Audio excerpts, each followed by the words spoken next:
Palavra da Verdade, com Hernandes Dias Lopes. Bendito seja Deus. Abra sua Bíblia comigo, por gentileza. Primeira carta de Pedro, capítulo 1, versos de 1 a 12.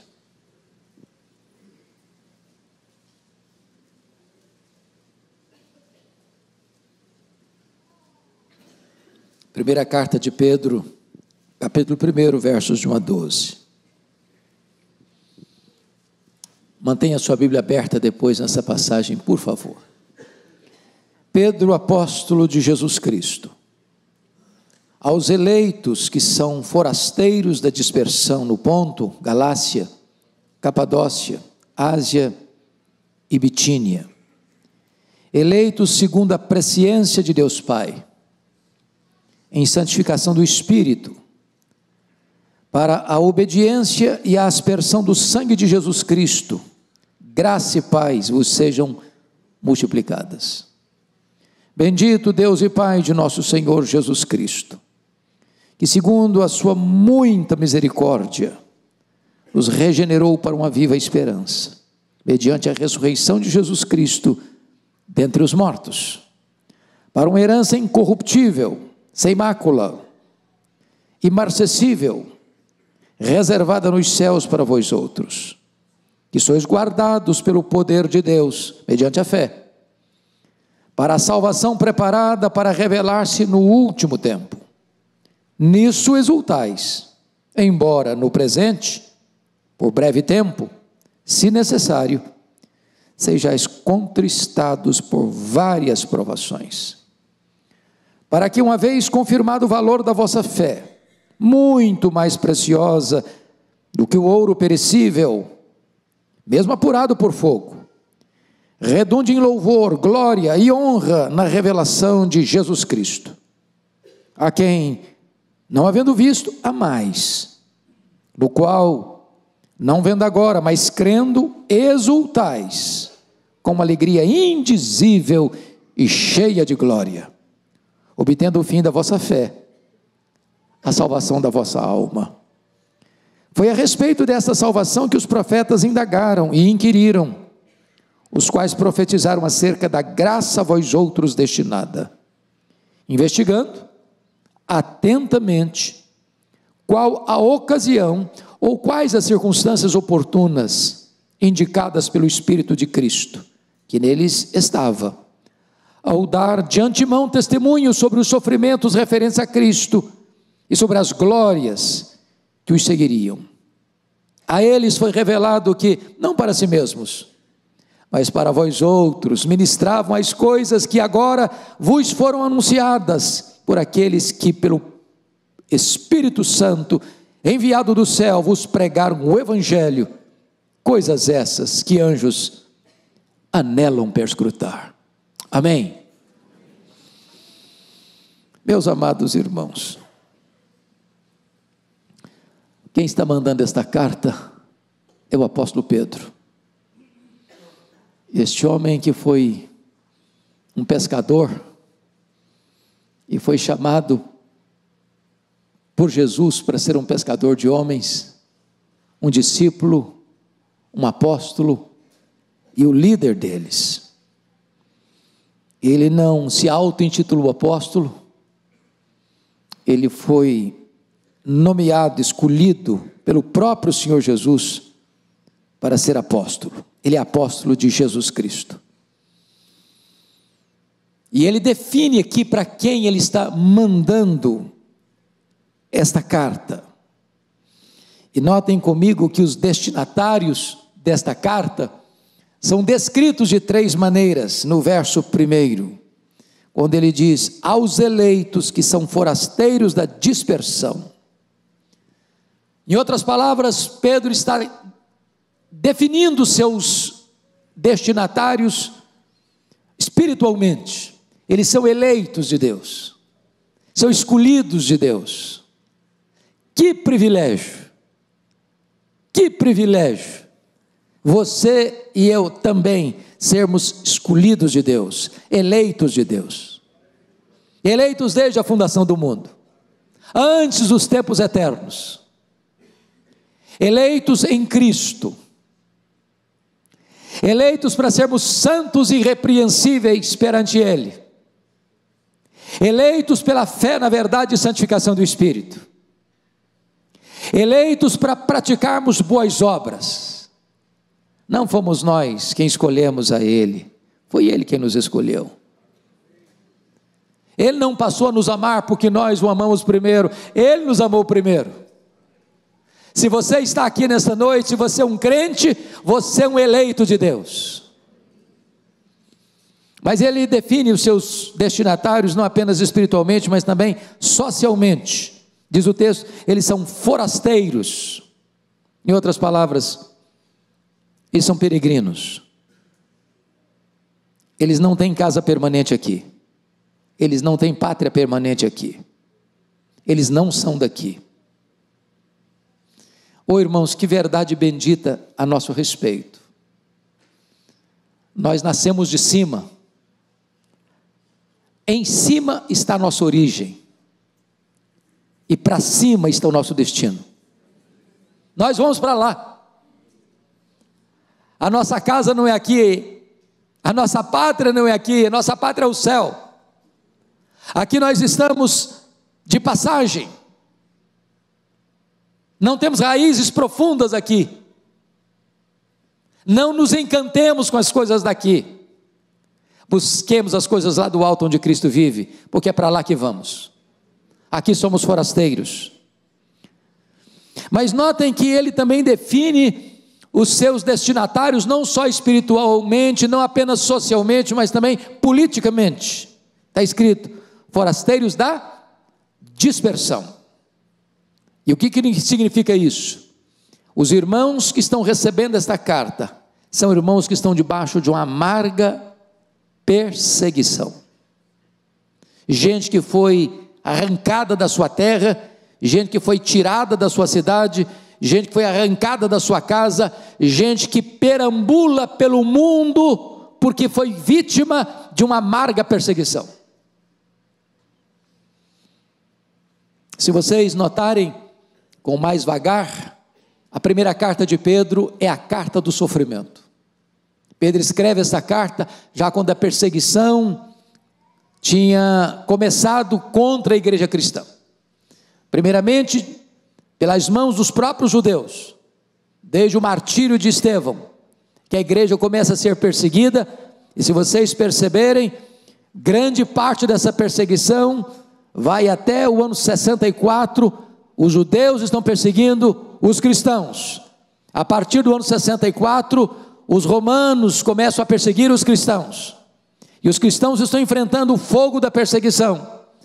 E esses irmãos estão dispersos pelo mundo, perambulando pelo mundo, vagueando pelo mundo, mas eleitos de Deus, amados de Deus, escolhidos de Deus, mas enfrentando grandes lutas no mundo. E aqui, notem comigo, que depois de tratar do remetente, dos destinatários, o apóstolo Pedro vai falar aqui do plano eterno de Deus no verso 2. Leia o verso 2 comigo, por favor, em voz alta, vamos juntos. Eleitos, segundo a presciência de Deus Pai, em santificação do Espírito, para a obediência à aspersão do sangue de Jesus Cristo, graça e paz vos sejam multiplicadas.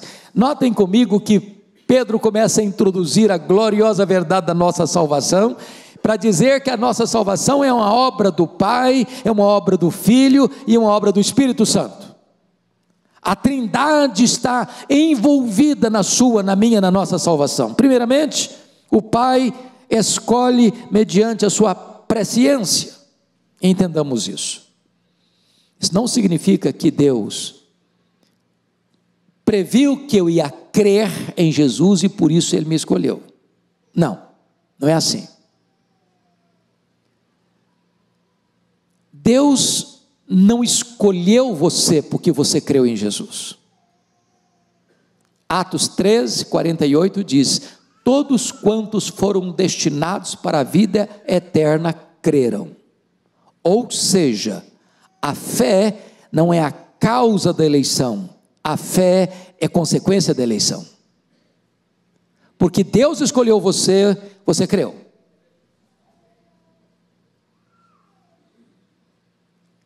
A escolha divina é soberana e incondicional. Deus não escolheu você e a mim porque viu em nós alguma virtude. Ele escolheu-nos para a fé e não por causa da fé. Deus não nos escolheu porque nós éramos santos, Ele nos escolheu para sermos santos e irrepreensíveis. Deus não nos escolheu porque viu em nós boas obras, nós fomos eleitos para as boas obras. De tal maneira que a eleição divina é soberana e incondicional. Mas em segundo lugar, você vai ver que a sua salvação é a obra da aspersão do sangue de Jesus. Os que foram escolhidos por Deus na eternidade, são aqueles que quando ouvem o Evangelho, a voz do bom pastor, o próprio Senhor entra na história para tirar o tampão dos seus ouvidos, a venda dos seus olhos, arrancar o seu coração de pedra e dar para você um coração de carne, e você é lavado no sangue do Cordeiro. Há muitas pessoas hoje que às vezes atacam esta gloriosa doutrina da eleição, dizendo, não, se existe esse negócio de eleição mesmo, então eu vou cruzar os braços, não importa o que eu faça, não importa o que aconteça comigo, eu vou estar salvo do mesmo jeito. Equívoco. O Deus que elegeu os fins, elege os meios. Todos aqueles que foram eleitos, eles serão alcançados pelo Evangelho, e não há salvação a não ser em Jesus. No sangue do Cordeiro somos lavados, remidos, comprados, e então aqueles que são eleitos por Deus Pai, são lavados pelo aspergir do sangue de Jesus. Mas em terceiro lugar, notem vocês, em santificação do Espírito, para a obediência. Ou seja, se você é um eleito, você crê no Senhor Jesus, você se apropria da redenção do Senhor Jesus. E como é que você sabe disso? É quando você vive uma vida de santificação, pela ação do Espírito Santo de Deus.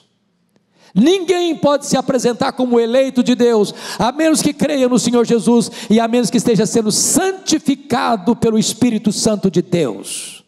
A salvação é uma obra completa de Deus. Ele é o Deus que planeja, Ele é o Deus que executa, Ele é o Deus que consuma a nossa salvação. Mas, depois de apresentar o plano de Deus, Ele vai saudar os seus destinatários, dizendo assim no verso 2, graça e paz vos sejam multiplicadas. A graça é a raiz, a paz é o fruto. A graça é a causa, a paz é a consequência. Onde tem graça, tem paz.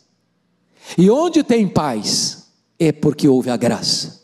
É impossível alguém ter graça sem paz. E é impossível alguém ter paz sem graça. E Pedro está dizendo que essas verdades benditas devem ser multiplicadas na nossa vida. Dito isto, à guisa de introdução da carta, agora Pedro vai falar para nós da fonte da salvação, que está no versículo 3, eu peço que você leia comigo, por gentileza, vamos juntos.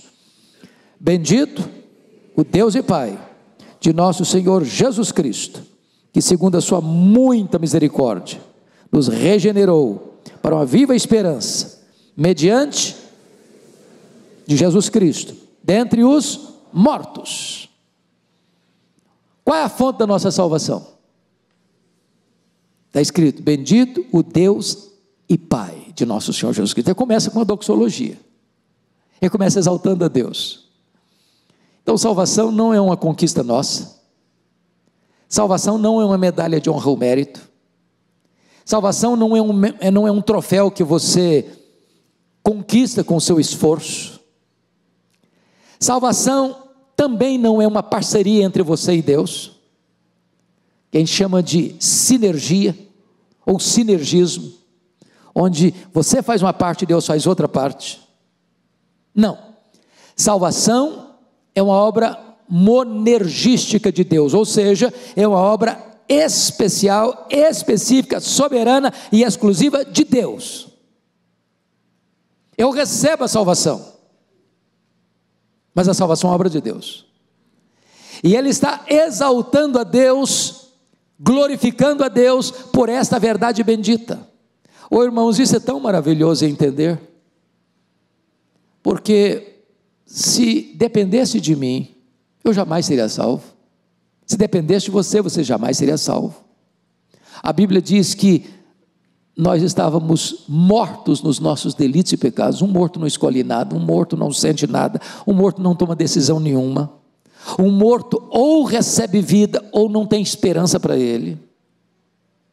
A Bíblia diz que nós éramos escravos, está lá em Efésios 2, do diabo, do mundo, da carne.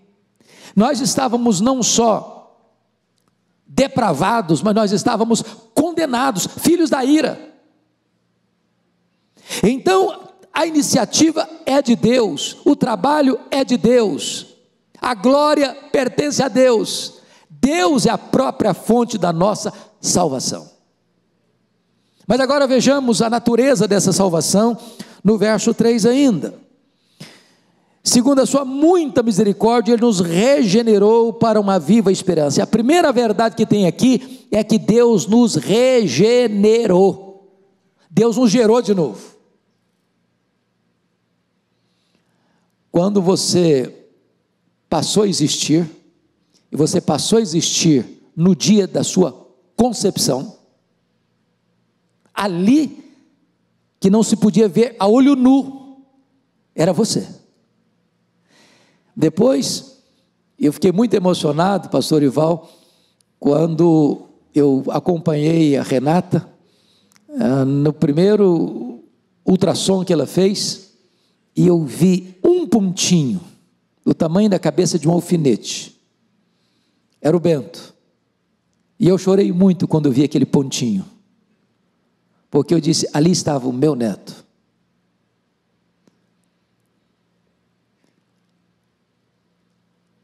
Deus agora faz uma outra obra.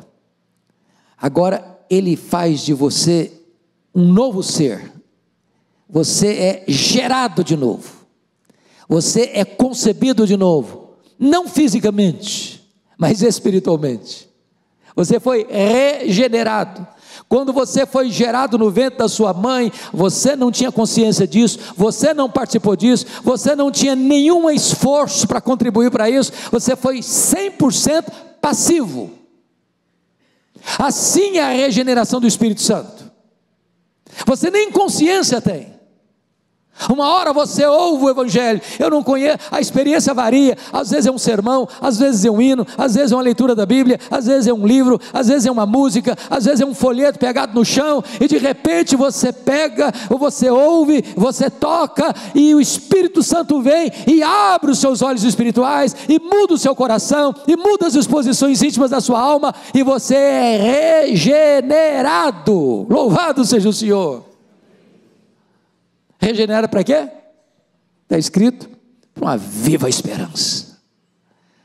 O apóstolo Paulo diz em Efésios, que o mundo, falando de mundo aí na sociedade, não tem esperança. Não tem, irmãos, não tem esperança. Qual é a esperança? Esperança em quê? No dinheiro? No sucesso? Na política? Nos acordos internacionais? Nos homens? O que tem é decepção, é frustração, é angústia, é revolta, é pesar. Mas se você é um crente no Senhor Jesus, você que está aqui hoje, você tem uma viva esperança. Não importa se está o governo A, se está o governo B, se está o partido A, se está o partido B no poder, não importa quem é o juiz, quem corte é, não importa se no Brasil, se fora do Brasil, não importa se com dinheiro, se sem dinheiro, se com saúde, se sem saúde, você tem uma viva esperança, louvado seja Deus. O nosso nome está escrito no livro da vida, nós temos o selo do Espírito Santo, nós somos herdeiros de Deus, nós somos co-herdeiros com Cristo, nós temos uma viva esperança. E essa viva esperança, diz o apóstolo Pedro, que é mediante a ressurreição de Jesus Cristo entre os mortos. Sabe por quê? O fim da nossa linha não é um túmulo gelado. O último endereço seu não é um túmulo. O final não é a morte não tem mais a última palavra. A nossa esperança é que nós ressuscitaremos, e se Jesus voltar antes de morrermos, nós seremos transformados e arrebatados para encontrar o Senhor Jesus nos ares. Esta é a nossa viva esperança. Essa é a natureza da nossa salvação. Mas agora, notem comigo no verso 4, que ele vai falar da recompensa dessa salvação. Você pode ler o verso 4 comigo? Vamos juntos? Para uma herança incorruptível, sem mácula, imarcessível, reservada nos céus para vós outros. Ele trata aqui de 3 características dessa herança.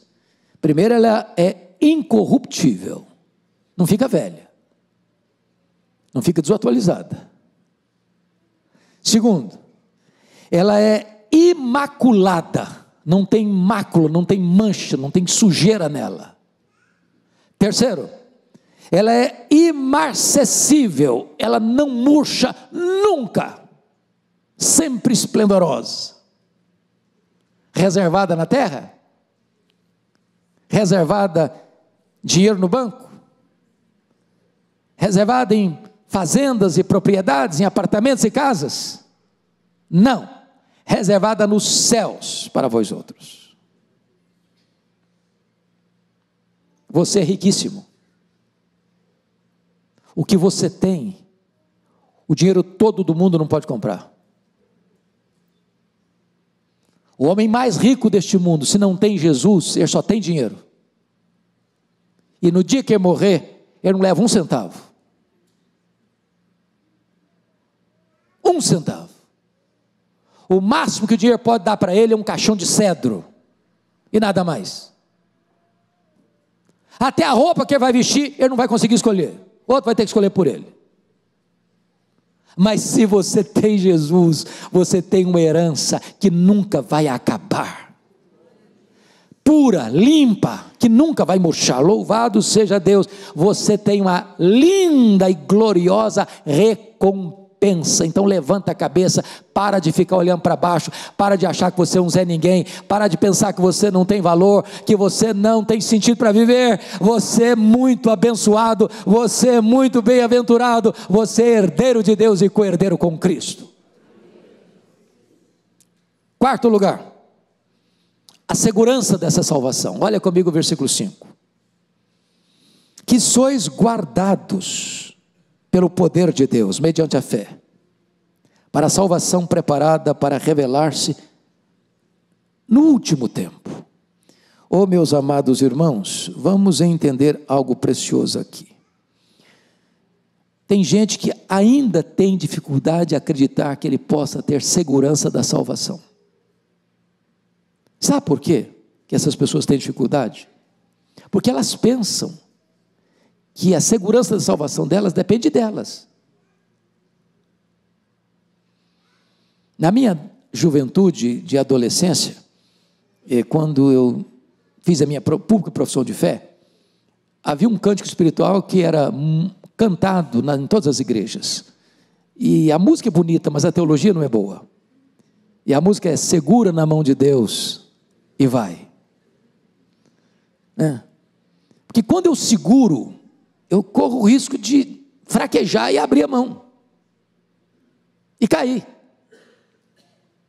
Mas o que a Bíblia diz lá no Salmo 73? Tu, Senhor, me seguras pela tua mão direita, tu me guias com o teu conselho e me recebes na glória. Então não sou eu que seguro na mão de Deus, é Deus que segura na minha mão.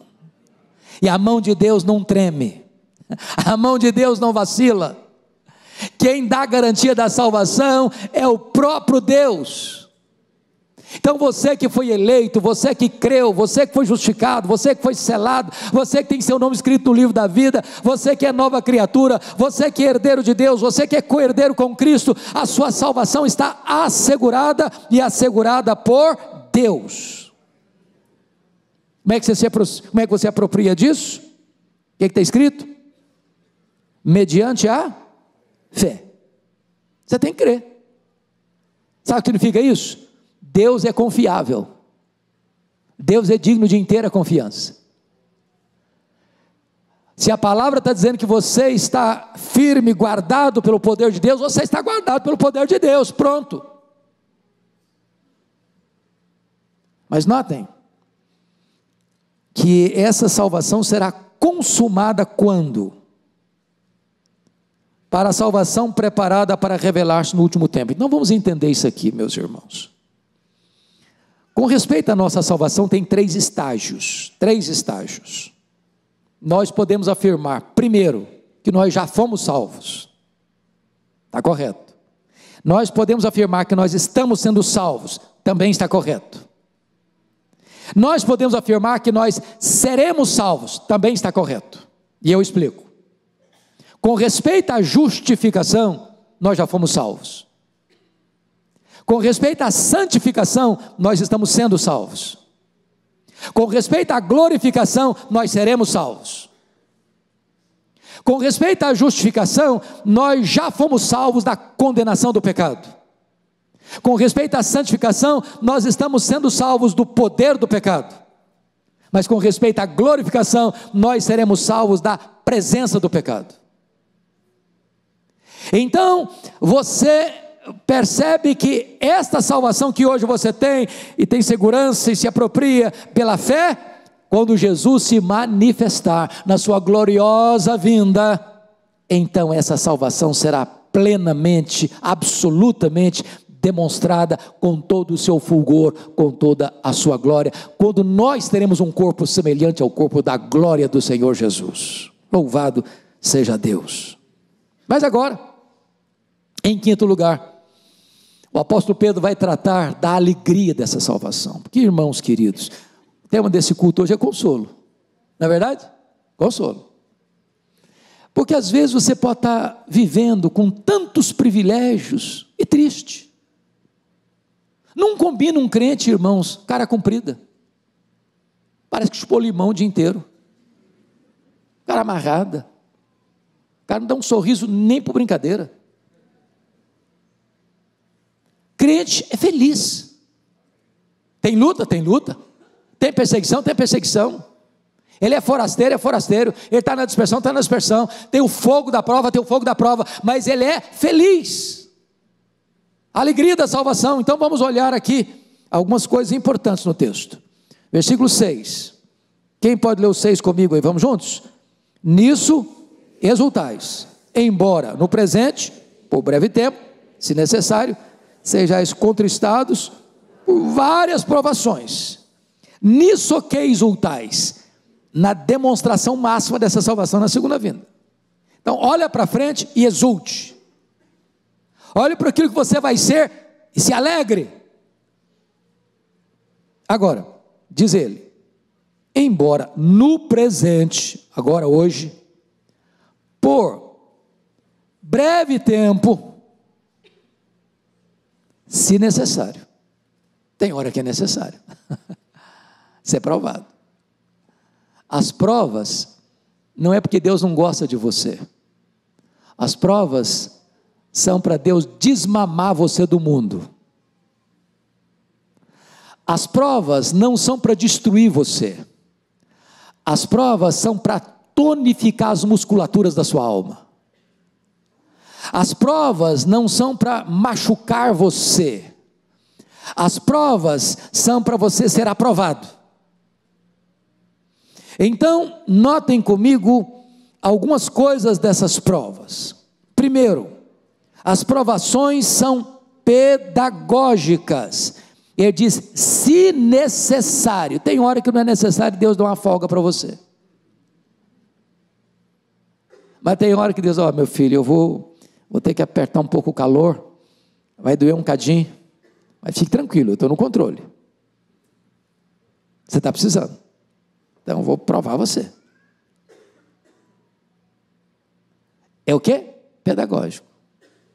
Sabe por quê? Porque o projeto de Deus não é apenas levar você para a glória, o projeto de Deus é transformar você à imagem do Rei da Glória. Segundo lugar, as provações são variadas. Olha aí comigo o verso 6.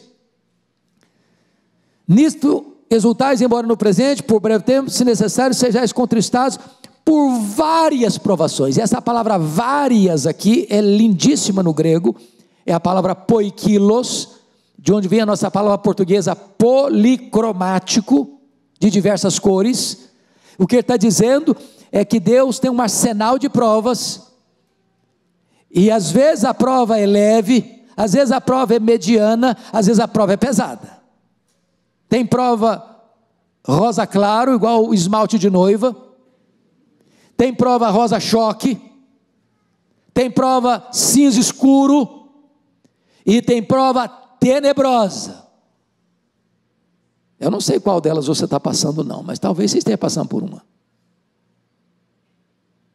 Isso não é acaso, isso não é azar, isso não é maldição, isso é que Deus está trabalhando em você, para esculpir em você a beleza do seu filho. Sabe o que é maravilhoso? Nesse próprio evangelho, nessa própria carta de Paulo não, de Pedro, confira aí comigo, por favor, capítulo 4, verso 10, vá lá, passando uma página para frente. O que está escrito aí? Vamos juntos? 4:10, vamos lá? Servir uns aos outros, cada um conforme o dom que recebeu, como bons despenseiros da multiforme graça de Deus. A palavra multiforme aqui é a mesma palavra várias lá, é a palavra poikilos. Sabe o que o Pedro está querendo dizer? Para cada cor de prova que você enfrenta, existe uma cor de graça suficiente para ajudar você a enfrentar a prova. Deus nunca vai provar para você sem dar a graça suficiente para você enfrentar a prova e vencer a prova.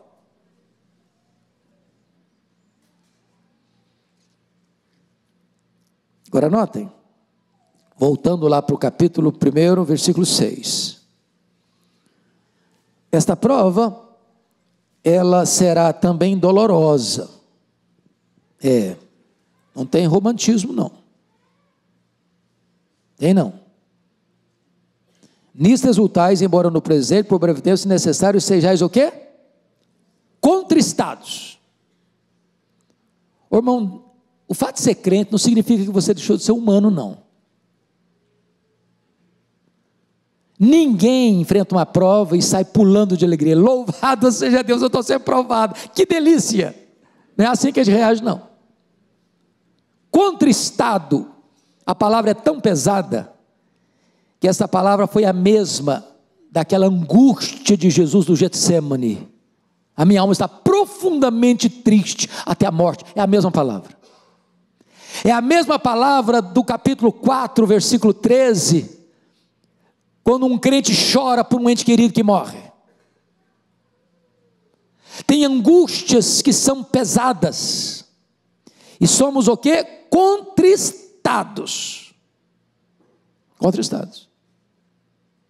Elas são dolorosas às vezes, mas louvado seja Deus, elas são também passageiras. O que está escrito aí no versículo 6? Nisto exultais, embora no presente, por breve tempo. Vai passar, calma, vai passar a tempestade, vai passar, o sol vai voltar a brilhar, você vai voltar a cantar. Você não chegou em casa ainda. Aqui não é o céu ainda.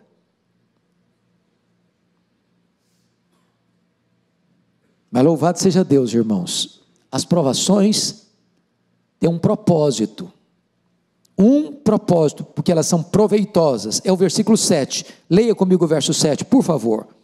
Para que, uma vez confirmado o valor da vossa fé, muito mais preciosa do que o ouro perecível, mesmo apurado por fogo, redunde em louvor, glória e honra na revelação de Jesus Cristo. Oh, bendito seja Deus!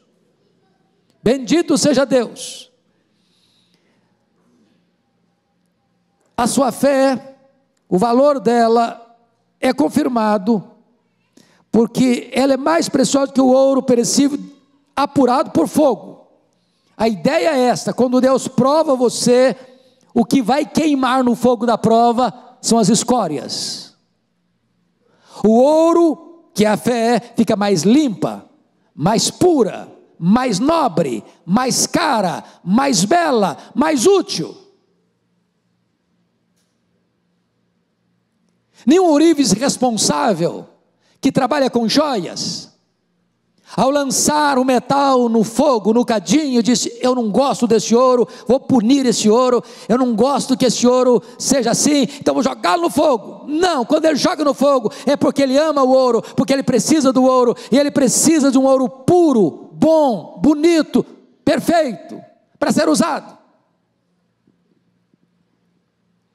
Dizem alguns entendidos, que naquele tempo mais primitivo, a forma do ourive saber na hora de tirar o metal do fogo, ele olhar para o ouro, e ao ver o seu rosto refletido no ouro, agora está bom, pode sair do ouro. Deus coloca você na prova, até Deus olhar para você e ver a beleza de Jesus em você. Está bom, meu filho, vou tirar você da prova agora, o propósito foi cumprido. Como um cântico lá da antigamente, que a beleza de Cristo se veja em mim. Mas, notem vocês ainda, que as provações preparam para a glória futura, mas Jesus nos concede glória no presente. Leia comigo, por favor, os versos 8 e 9, vamos juntos. A quem, não havendo visto, há mais, no qual, não vendo agora, mas crendo, exultais, com alegria indizível e cheia de glória, obtendo o fim da vossa fé, a salvação da vossa alma. Oh, amados irmãos, tem alguns imperativos aqui. Vocês e eu, nós precisamos amar a Jesus. Nós não vemos a Jesus com os olhos da fé, com os olhos físicos, mas nós o amamos. Segundo, nós precisamos confiar em Cristo, mas crendo, confiar nele, exultais. Terceiro, nós precisamos nos alegrar nele, exultais com alegria indizível e cheia de glória. Quarto, nós precisamos recebê-lo, obtendo o fim da vossa fé, a salvação da vossa alma. E aqui me permita usar essa expressão, com alegria indizível e cheia de glória. A alegria do Senhor é a nossa força. A marca de um cristão é a alegria. A alegria do crente é um testemunho para o mundo, irmãos. Nesse mundo que lamenta, que murmura, que reclama, que chora, que não tem esperança. Mundo triste, abatido. A alegria do mundo é etílica. A alegria do mundo são os banquetes do pecado. A pessoa rasga a cara numa gargalhada nos happy hours da vida, mas quando volta para casa e bota a cabeça no travesseiro, tem um vazio, tem uma culpa, tem um chicote atormentando a alma dele. O crente é feliz, está passando prova e está alegre, está sendo preso e está sendo alegre, está apanhando e está alegre, vai para o martírio e está alegre. E essa não é alegria comum, essa não é alegria normal, é alegria indizível. Eu não posso jamais descrevê-la com palavras, ainda que tivesse a eloquência de Cícero, ainda que tivesse a eloquência de Demóstenes, ainda que tivesse a eloquência de Rui Barbosa, ainda que tivesse a eloquência dos maiores tribunos da terra, eu não poderia descrever a beleza, a riqueza, a grandeza desta alegria. Ela é indizível e ela é celestial, ela é cheia de glória. Essa é a alegria do cristão. Mas deixa eu terminar, porque Pedro vai fechar o assunto dizendo que essa salvação não é uma novidade que ele está apresentando, não. Ele não está trazendo nada inédito, não. Nos versículos 10 a 12, e vai mostrar para nós que essa salvação é a mesma salvação que os nossos irmãos do passado, que os profetas falaram, que apontaram, e eles estavam lá na ponta dos pés, olhando para frente, olhando para a igreja, olhando para você, olhando para mim, e dizer, essa salvação que eles inquiriram lá atrás, tinha a ver com você, tinha a ver com você, tinha a ver com você, tinha a ver com todos nós, e esta salvação é a mesma salvação que os patriarcas pregaram, que os profetas pregaram, que João Batista pregou, que os apóstolos pregaram, que Jesus pregou, que os pais da igreja pregaram, que os reformadores pregaram, que os puritanos pregaram, que os avivalistas pregaram, que a igreja presbiteriana de Pinheiro está pregando. É a salvação de Deus em Cristo Jesus nosso Senhor. Leia comigo, por favor, versos 10 e 11 em voz bem alta, por favor, vamos juntos, meus amados. Foi a respeito dessa salvação que os profetas indagaram e inquiriram, os quais profetizaram acerca da graça a vós outros destinada, investigando atentamente qual ocasião ou quais as circunstâncias oportunas indicadas pelo Espírito de Cristo, que neles estava, ao dar de antemão testemunho sobre os sofrimentos referentes a Cristo, sobre as glórias que os seguiriam. A eles, pois, foi revelado que, não para si mesmos, mas para vós outros, ministravam as coisas que agora vos foram anunciadas, por aqueles que pelo Espírito Santo, enviado do céu, os pregaram o Evangelho, coisas essas que anjos anelam perscrutar. Há uma conexão entre o Antigo e o Novo Testamento. A palavra de Deus é una, ela é perfeita, e a sua salvação foi planejada na eternidade, foi proclamada desde o Éden, e nunca houve um tempo na história da redenção que essa salvação fosse ocultada, e Deus foi abrindo mais e mais, mais e mais, mais e mais, até que chegou o dia 23 de julho de 2023, e você e eu estamos aqui, ouvindo sobre esta salvação. Louvado seja Deus, que privilégio, que bênção, que consolo isso nos traz. Somos salvos pela graça, mediante a fé em Cristo Jesus. Vamos orar. Feche seus olhos, curva sua fronte, por gentileza.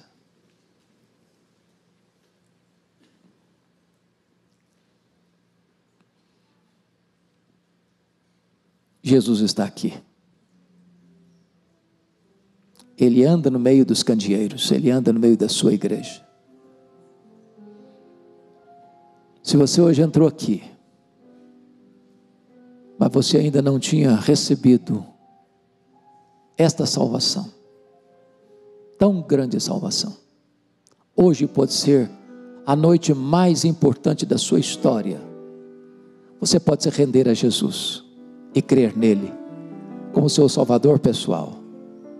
Você vai sair deste ambiente aqui, salvo, perdoado, selado com o Espírito Santo, seguro nas mãos de Deus. Segundo, talvez você, já sendo salvo, ainda não tenha se alegrado com alegria indizível e cheia de glória, e você ainda não reconheceu a grandeza dessa salvação, a beleza dessa salvação, a riqueza dessa salvação, e você caminha triste, talvez murmurando, talvez abatido, abalado, talvez cabisbaixo pela vida. E hoje o Espírito Santo de Deus quer que você compreenda que você pode se alegrar, deve se alegrar com alegria indizível e cheia de glória, porque você está salvo, seguro nas mãos de Jesus. Então eu quero primeiramente fazer um desafio aqui. Há alguém hoje que quer receber esta salvação? Se você deseja isso, levante a sua mão onde você está, eu quero orar por você. Louvado seja Deus. Mais alguém? Levante a sua mão onde você está. Louvado seja Deus, louvado seja Deus. Mais alguém na galeria? Louvado seja Deus, louvado seja Deus, louvado seja Deus, louvado seja Deus, louvado seja Deus. Mais alguém? Louvado seja Deus, louvado seja Deus. Mais alguém aqui embaixo? Mais alguém aqui embaixo? Louvado seja Deus, louvado seja Deus, louvado seja Deus. Enquanto todos estão orando, eu gostaria agora de fazer um segundo apelo. Quem hoje gostaria de tomar posse dessa salvação para desfrutar desta alegria? Você já foi salvo, você creu no Senhor Jesus lá no passado, mas você não estava desfrutando dessa alegria, e diz: meu Senhor, eu quero a partir de hoje desfrutar desta alegria indizível e cheia de glória. Se você quer isso na sua vida, levante a sua mão e eu quero orar também por você. Louvado seja Deus, louvado seja Deus, louvado seja Deus, louvado seja Deus, louvado seja Deus, louvado seja Deus, louvado seja Deus, oh, louvado seja Deus. Ah, Senhor, nós te adoramos porque Tu és o Deus da nossa salvação. Tu és o Deus que elege, Tu és o Deus que chama, Tu és o Deus que regenera, Tu és o Deus que justifica, Tu és o Deus que santifica, Tu és o Deus que depura, Tu és o Deus que prova, Tu és o Deus que aprova, Tu és o Deus que glorifica. A nossa salvação é uma obra Tua e nós damos a Ti toda a glória devida ao Teu nome. Agora, Senhor, segura firme na mão desses que nesta noite tomam a decisão por Cristo Jesus. Dá-lhes a alegria, dá-lhes a segurança da salvação. Aos demais, a todos nós, Senhor, dá-nos a alegria dessa salvação, de saber que o nosso nome está escrito no livro da vida. Alegra o Teu povo, consola o Teu povo, anima o Teu povo. É a nossa oração em nome de Jesus. Aleluia. Amém.